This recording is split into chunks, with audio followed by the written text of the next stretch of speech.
हाँ, लोहा में मैग्नीज मिला करके इसका इस्तेमाल इस्पात बनाने में करते हैं नहीं। अच्छा, उसके बाद मैग्नीज के बाद क्या हुआ था? तांबा आप लोग को बताए थे। तांबा के बाद बोले, तांबा के बाद जी एल्यूमिनियम भी आप लोग का हुआ था। एल्यूमिनियम के बाद अभ्रक, अभ्रक आप लोग का हुआ था। बोलो, अभ्रक के बाद सोना हो गया था। सोना के बाद चांदी आपको बताए थे। चांदी के बाद हीरा बताए थे। इतना तरह के बात आप लोग को सुनाया था नहीं? याद है कि नहीं है? खड़ा हुआ स्वतंकी बतावा। हीरा का भारत में सबसे प्रमुख हीरा का खान कौन सा है? कल ही आया था ना? हाँ, पन्ना। पन्ना। पन्ना कहाँ है? ठीक है, हीरा का वेस्ट खान पन्ना था। पन्ना कहाँ है? एमपी में। अच्छा, तुम्हें बताना है चांदी का, भारत में चांदी का प्राप्ति सबसे ज़्यादा कहाँ से होता है? किस राज्य से? राज्य बताया था ना, लगता है आपको। बोलिए। राजस्थान से ना? अच्छा, राजस्थान का अगर जगह पूछ देगा था,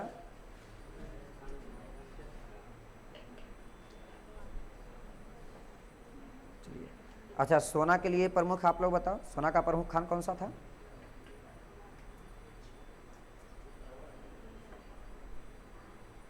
नहीं आया था रे, कल ही जो कि बताए थे। एगो तू लोग जानबे करता होगा, कोलार ना। अच्छा, तू बता कोलार है कहाँ? कलाई थी। हाँ, तो नहीं याद करला बड़ी दिक्कत है। डेली जाके याद करो इसको, समझ याद रहेगा तब ना। नहीं याद रहेगा तो कोई फायदा नहीं, फिर बैठ जाओ। चलिए ध्यान दीजिए। इसके बाद अभी हम लोग इम्पोर्टेंट चीज़ सुनेंगे। किसको? मेन रूप से कोयला को। कोयला में थोड़ा सा ध्यान दीजिएगा, इससे ज़्यादा चांस रहता है क्वेश्चन को आने का। अगर खनिज संसाधन से पूछता है तो कोशिश करिएगा कि दो चार के ऊपर घूमता ही रहता है। एक जो सोना चांदी हीरा ये सब देख लिया ना, और एक कोयला है। फिर तांबा के लिए जो उसका प्रसिद्ध था स्थान वो वाला, तो इस पर आप लोग को ध्यान देना। पहले देखो कोयला का, अगर हम लोग देखो कुछ कुछ बात आता है कि सबसे पहला प्रश्न इससे बनाएगा क्या कि कोयला का निर्माण किस युग में हुआ। युग का नाम दे देगा, गेस करो कि कोयला का निर्माण जो है किस युग में हुआ है। नहीं याद है? देखो भूगोल वेदता के अनुसार कहा जाता है कि कोयला का जो निर्माण है वो कार्बोनीफेरस युग में हुआ है। याद रहेगा कि नहीं? कार्बोनीफेरस युग, इस युग का नाम जरूर याद रखिएगा कि कोयला का निर्माण माना जाता है कब से? तक कार्बोनीफेरस युग से। देखो भूगोल वेदता के अनुसार पहले पृथ्वी को हम लोग इस प्रकार से बांट करके आपको पढ़ाए थे भी थे कि जो जल मतलब कि स्थल से घिरा हुआ भाग है, एक होता है स्थल से घिरा हुआ भाग माने स्थल खंड, उसको हम लोग पेंजिया के नाम से जानते थे। क्लियर है ना? लेकिन जो जल वाला भाग था वही टेथिस सागर था। ये दो को पहले नाम याद रहेगा कि नहीं? एक है टेथिस सागर, एक है पेंजिया। पेंजिया स्थल खंड का भाग था और टेथिस सागर जल खंड का भाग था। कहा जाता है भूगोल वेत्ता के अनुसार से कि समय बीतते गया यह पूरा जो पूरा भाग था वह दो भागों में बटा। इस प्रकार से एक जो आप लोग का भाग हुआ इसको हम लोग कहते हैं अंगारा लैंड, और एक को कहते हैं गोंडवाना लैंड। ये दो का नाम याद रहेगा कि नहीं? एक का नाम है अंगारा लैंड और एक का नाम है गोंडवाना लैंड। हुआ क्या कि वर्षा मतलब कि बाढ़ का स्थिति जो है इस पर अंगारा लैंड पर तो बहुत ही कम पानी, लेकिन गोंडवाना लैंड पर बहुत ही अधिक बाढ़ का समस्या आया रे, बहुत ज़्यादा पानी आया। और यही पानी आने के कारण गोंडवाना लैंड जो तुम देख रहे हो यहाँ पर जो भी पेड़ पौधे थे वो सब वह बाढ़ के बहाव के कारण कट छट के मतलब कि पेड़ उखड़ करके और ज़मीन के नीचे चले गए। जब समय बीतते गया तो शुरुआत में हो सकता है एक लेयर से वो पेड़ दबा होगा, अगला साल उस पर और रेत मिट्टी आया होगा, अगला साल और आया होगा। इस प्रकार से जैसे जैसे समय बीतते गया वह जो पेड़ पौधा जो दबा था और ऊपर की ओर आएगा क्या और नीचे की ओर जाएगा? नीचे की ओर दबता जाएगा ना। जैसे जैसे वह पेड़ पौधे एकदम नीचे की ओर दबते चले गए तो वहाँ उसको दो चीज़ का खास करके ऑक्सीजन की अनुपस्थिति हुआ, इसके साथ साथ नमी का अनुपस्थिति हुआ। माने जितना नीचे हुआ चला गया कि उसको ऑक्सीजन और नमी दोनों की अनुपस्थिति बुझाया, और दोनों के अनुपस्थिति में उच्च ताप के कारण, उच्च ताप के साथ साथ उच्च दाब के कारण वही जो पेड़ पौधा था वह बदल गया किसमें? यही कोयला में। तो पहले ही बेसिक बात देने का प्रयास किए कि भैया कोयला आखिरकार बना होगा कैसे। तिलान समझ में आ रहा? शुरू से सोचो फिर से। हमने कहा कोयला का निर्माण भूगोल वेदता के अनुसार किस युग से माना जाता है? कार्बोनीफेरस युग से। फिर आपको कहेगा कि शुरुआत में कहा जाता है कि स्थलखंड जलखंड दो भाग था। पेंजिया वाला भाग स्थलखंड के रूप में जाना जाता था, जबकि एक टेथिस सागर वाला भाग वो जलखंड के नाम से जाना जाता था। कालांतर के बाद वह समूह दो भागों में बटा। दो तरह के लैंड में, एक का नाम क्या था, अंगारा लैंड, एक का नाम क्या है, गोंडवाना लैंड। बाढ़ से एकदम ग्रसित हुआ कौन, अंगारा लैंड की गोंडवाना लैंड, गोंडवाना लैंड। और इतना ज़्यादा बाढ़ से मैंने ग्रसित हुआ कि जितने भी पेड़ पौधे थे वह पेड़ पौधे मतलब कि रेत के कारण, मिट्टी के कारण वह नीचे दबते चले गए और समय बीतते गया। बहुत सारा वर्ष हो गया तो एकदम इतना नीचे चला गया कि वहाँ ऑक्सीजन की अनुपस्थिति बुझाया, नमी की अनुपस्थिति बुझाया, और इसके अनुपस्थिति में वह उच्च ताप हाई टेम्परेचर, उच्च दाब हाई प्रेशर, तो हाई प्रेशर हाई टेम्परेचर के कारण वह फिर किसमें बदल गए, कोयला में बदल गए। क्या इतना बात आप लोग समझ में आया? अब देखो ये तो चूंकि वो इतिहास वाला बात है कि कैसे कैसे इसका निर्माण इस प्रकार से होता है। ये भी यहाँ से क्या ध्यान देना है कि भारत में भी वही दो तरह के भाग है रे। भारत में एक भाग जो इधर से नीचे की ओर देख रहे हो, ये वाला भाग को खास करके जिसका स्थिति जो है मतलब नदी के द्वारा जहाँ बाढ़ की स्थिति ज़्यादा से ज़्यादा बनते रहेगा, तो ये ध्यान में रखना कि ये यहाँ से नीचे तक का बात, जैसे यहाँ से गंगा नदी को लाए थे, ऊपर मत चढ़ना, उसके नीचे से उसके नीचे वाला ये वाला भाग को गोंडवाना समूह कहते हैं, ठीक है। जबकि ऊपर वाला को हम लोग टर्शियरी समूह कहते हैं।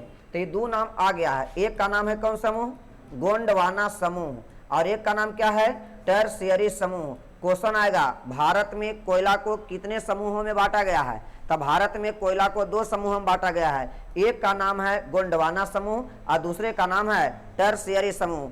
कहा जाता है कि जितना कोयला है उसका कितना परसेंट जी, 96%, 96 में 96% कोयला जो है भारत के किस समूह में विद्यमान है, गोंडवाना समूह में। तब बचा कई परसेंट, 4%। मात्र 4% ही कोयला ऐसा है जो भारत के कौन समूह में, टर्शियरी समूह में पाया जाता है। अब कहेगा भैया गोंडवाना समूह में कौन कौन आएगा, टर्शियरी समूह में कौन आएगा। तो गोंडवाना समूह के अंतर्गत आप जितने भी प्रकार का जैसे देख रहे हो, दामोदर नदी घाटी में पाया जाने वाला कोयला, सोन नदी घाटी में पाया जाने वाला कोयला, महानदी घाटी में पाया जाने वाला कोयला, और एक है वर्धा और गोदावरी, वर्धा और गोदावरी के नदी घाटी में पाया जाने वाला कोयला। तो ये सब जो हम पाठ बोल रहे हैं, फिर से ध्यान सुनिएगा। पहला नंबर क्या बताए, दामोदर नदी घाटी में पाया जाने वाला कोयला। दूसरा का नाम क्या लिए थे, सोन नदी घाटी में पाया जाने वाला कोयला। और उसका अगला हम बताए क्या, महानदी घाटी में पाया जाने वाला कोयला। और एक चौथा आप लोग को बताए थे वर्धा गोदावरी की नदी घाटी में पाया जाने वाला कोयला। ये सब जो तुम देख रहे हो इस सब के सब ई वाला इलाका में है, इसलिए इसको कहते हैं गोंडवाना समूह का कोयला। और यहाँ पर जो कोयला का भंडारण है, यानी कोयला का जो उपस्थिति है वो लगभग कुल का कितना परसेंट है, 96% है। और मात्र 4% टर्शियरी समूह का कोयला है जो ऊपर के हिस्से में पाया जाता है। ऊपर का हिस्सा माने जम्मू कश्मीर हो गया, अरुणाचल प्रदेश हो गया, नागालैंड हो गया। तो कभी कभी आएगा रे, नागालैंड में जो कोयला है उसका उपस्थिति के आधार पर बांटा गया है, टर्शियरी समूह में, गोंडवाना समूह में, अंगारा लैंड समूह में। इस प्रकार से आपका चॉइस देगा। तो आप खुदे से गेस करना कि भैया ऊपर वाला बात जो बताए थे बल्कि वह नागालैंड का बोल दें, या फिर आप लोग को ऊपर अरुणाचल प्रदेश का बोल दें, या फिर जम्मू कश्मीर का बोल दें। वो सब में जो कोयला है वो आप लोग गोंडवाना समूह का ना होकर के किसका है, टर्शियरी समूह का है। अच्छा एक दो बात और बताए, सबसे प्राचीन में किस कोयला का निर्माण हुआ है, टर्शियरी समूह के कोयला का या गोंडवाना समूह के कोयला का है? सबसे पुराना समूह किसका निर्माण हुआ होगा? अरे सबसे पुराना सबसे पहले। अर्थात तू इतनी बात ध्यान दो कि भैया गोंडवाना समूह में सबसे ज्यादा कोयला मिल रहा है, इसका मतलब साफ है कि वह ज्यादा दिन हुआ होगा तब ना वह ज्यादा तलछटी में चला गया, और ज्यादा समय तक रहने के बाद वो ज्यादा कोयला का निर्माण कर पाया। इसलिए कहना कि सबसे प्राचीनतम अगर भारत में कोयला का समूह है तो वह है गोंडवाना समूह का कोयला। हाँ, अगर आप लोग कहेगा इसका निर्माण लगभग 20 करोड़ वर्ष पहले से, 1-2 वर्ष नहीं रे, 20 करोड़ वर्ष पहले, तो इसमें जो गोंडवाना समूह का कोयला होता है वह 20 करोड़ वर्ष पुराना होता है, जबकि जो टर्शियरी समूह का कोयला है वो नवीनतम है। इसका निर्माण मात्र कई करोड़ वर्ष, 5 करोड़ वर्ष ये पुराना है। देखो 5 करोड़ वर्ष पुराना, फिर भी इसको कह रहे हैं नया है। इस कारण से दोनों में इतना बात ध्यान रखिएगा कि टर्सरी समूह का कोयला जो है उसमें कोयला का भंडारण मात्र 4% का है। भारत में टर्सरी समूह का कोयला मात्र 4% है, जो 5 करोड़ वर्ष पुराना है, यानी कि यह नवीनतम श्रेणी का कोयला है। फिर आपको क्या बताए, गोंडवाना समूह का कोयला, भारत में सबसे ज्यादा कोयला का समूह गोंडवाना का ही है। इसमें लगभग कितना परसेंट, 96% तक का कोयला है। लेकिन इसका भाग जरूर याद रखिएगा कि गोंडवाना समूह के कोयला में कौन कौन कोयला आएगा। तो 4 गो नदी घाटी का नाम लिए हैं, याद है सबको। पहला कौन, दामोदर नदी घाटी, और दामोदर नदी घाटी व दूसरा कौन, सोन नदी घाटी में उपस्थित कोयला। तीसरा क्या बताए, महानदी नदी घाटी में जो भी कोयला रहेगा वो वाला। और चौथा क्या बताए, वर्धा और गोदावरी नदी घाटी में उपस्थित कोयला। कभी कभी क्या करेगा, नदी घाटी को साइड कर देगा, अब राज्य देगा रे। तो जब दामोदर नदी घाटी का नाम देंगे तो 2 राज्य इंपॉर्टेंट हो जाता है, झारखंड और एक पश्चिम बंगाल। झारखंड और पश्चिम बंगाल। तो झारखंड और पश्चिम बंगाल में जो कोयला का भंडारण है वह किस नदी घाटी का देन है, इससे जोड़ देगा तो दामोदर नदी घाटी से। जबकि अगर छत्तीसगढ़ का नाम ले लेगा कि छत्तीसगढ़ में कोयला का भंडारण जो है वह किस नदी घाटी का देन है, तो आप लोग का हो जाएगा वो अगला वाला जो हम लोग सोन को निकाले थे, तो सोन नदी घाटी। इसके बाद आप लोग को अगर उड़ीसा का नाम देगा कि उड़ीसा में कोयला का भंडारण है, तो वह किस नदी घाटी का देन है, महानदी नदी घाटी का देन है। क्या ये सब बात आप लोग को क्लियर हो रहा? तो इतना बात आप लोग को ध्यान में रखना है। एक लास्ट बार हम इसका बारे में कर रहे हैं। हम पहले बोले थे कि सब बेस जब तक नहीं ठीक रहेगा नहीं कुछ समझ पता नहीं चलेगा। कोयला में आप लोग इतना बात तो सीख गए। बोलो कोयला का निर्माण किस युग में हुआ? कार्बोनी। अरे कुछ नहीं, कोयला कार्बन से बना है ना, तो कार्बोनी से पकड़ा जाएगा कि इसका निर्माण कार्बोनीफेरस युग में हुआ है। फिर आपको हमने बताया कि शुरुआत के काल में जल खंड वाला भाग को क्या कहा जाता था, टेथिस सागर, जबकि स्थल खंड वाले भाग को पेंजिया। यह टेथिस सागर और एक अगला कौन था, पेंजिया। क्लियर था? फिर हमें बताया कि समय बीतने के बाद वह 2 भागों में इस प्रकार से बंटवारा कर दिया गया। जब 2 भागों में बांट करके बनाया गया, कहा एक को जो एकदम सूखा रहता था उसको कहा गया अंगारा लैंड। ऐसे भी अंगार माने आग होता है, वहां बाढ़ की स्थिति ना है, तो कहना यहाँ पर इसको अंगारा लैंड कहा गया। जबकि जहां एकदम बाढ़ की स्थिति बना हुआ है, ज्यादा से ज्यादा बाढ़ आ रहा है, वो वाला समूह को क्या कहा गया, गोंडवाना लैंड। या यहाँ तक याद रहेगा। फिर हमने कहा बताया कि गोंडवाना लैंड जो है यहाँ पर बाढ़ का इतना ज्यादा अधिकता है, इतना ज्यादा प्रकोप है कि पूरा का पूरा जो पेड़ पौधा था वह एकदम उखड़ पुखड़ करके तली में जमा होते गए। जैसे जैसे वह नीचे जाते गए वैसे वैसे उनको ऑक्सीजन की अनुपस्थिति मिला, नमी की अनुपस्थिति मिला, और ये सब के अनुपस्थिति में हाई प्रेशर, हाई टेम्परेचर मतलब उच्च ताप और उच्च दाब के कारण वह किस में बदल गए, तो कहना कोयला में बदल गए। तो कोयला तक तो ले आया। अभी कोयला के बाद आपको चूंकि अभी विश्व में नहीं केवल किसमें पढ़ना है, भारत में। कहना भारत में कोयला का 2 समूह है, एक है गोंडवाना समूह का कोयला और एक है टर्शियरी समूह का कोयला। हम दोनों को क्या बताता है कि सबसे अधिक कोयला पाया जाता है कौन क्षेत्र में, टर्शियरी में कि गोंडवाना में? तो गोंडवाना समूह में वहां पर कै % बताए, 96%। जबकि अगर कहेगा टर्शियरी समूह में कितना, 4%। हाँ, इसके अंतर्गत तुम लोग राज्य थोड़ा सा क्लियर कर लेना कि जब हम गोंडवाना समूह बोले तो अपने मन से सोचना कि 4 गो नदी घाटी में कोयला था। कौन कौन? एक दामोदर नदी घाटी का कोयला, और एक बताए थे सोन नदी घाटी का कोयला, एक था महानदी घाटी का कोयला, एक था वर्धा और गोदावरी की घाटी का कोयला। यहाँ तक क्लियर था? जब राज्य से जुड़ेगा तो अपने जब नदी घाटी याद रही तो राज्य जुड़ जाएगा। जैसे हम बोलते हैं कि पश्चिम बंगाल और झारखंड का ना, यहाँ पर से महानदी वगैरह ये सब नहीं आएगा, दामोदर नदी घाटी होगा। अगर हम बोलेंगे छत्तीसगढ़ तो छत्तीसगढ़ वाला बात आ जाएगा किसमें, सोन नदी घाटी में। अगर हम बोलेंगे उड़ीसा तो महानदी नदी घाटी में। और अगर हम लोग इधर के पार्ट्स में चलें, साउथ भारत वाला, तो साउथ भारत का अगर कोई हिस्सा में कोयला प्राप्त हो रहा है तो उसका देन है वर्धा गोदावरी का। क्या यहाँ तक बात क्लियर हो जाएगा? अच्छा, ये तो परसेंटेज ठीक है, हम जानबूझ के आंकड़ा देते हैं परसेंटेज वाला रे, क्योंकि ज्यादातर क्या करता है, आंकड़े से क्वेश्चन दे देता है। यही कारण है कि आज खनिज संसाधन खत्म करने के बाद भी एक क्लास स्पेशल और लेंगे, खास करके इसका डाटा पर, मैंने कब कहाँ से, मैंने जो करंट से जोड़ देता है ना उसको हम लोग कर लेंगे। अच्छा, एक क्वेश्चन तो लोग को दे रहे हैं, उत्पादन की